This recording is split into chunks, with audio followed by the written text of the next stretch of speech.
day, fellow student.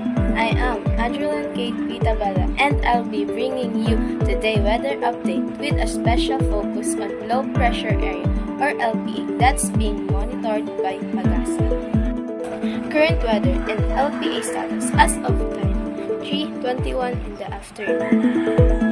Pag-asa report that an LPA located in Mindanao within the Philippine Area of Responsibility PAR, it has a slight change of developing into tropical cyclone, but it is already affecting our weather patterns.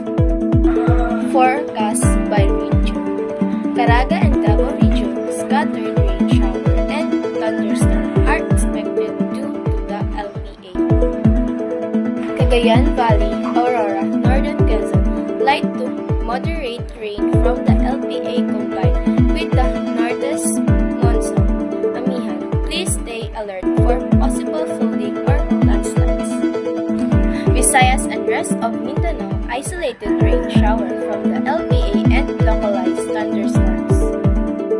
Rest of Luzon, light rain due to the northeast monsoon with generally cloudy skies. Safety reminders: if you live in or travel through areas prone to flooding or landslide, avoid unnecessary trips and follow advisory from local authorities. Bring rain gear like umbrella and raincoats when going out. Wear approaching footwear to avoid slip on wet surface. That's all for today. Weather forecast. Stay safe, stay dry, and keep updated with the latest weather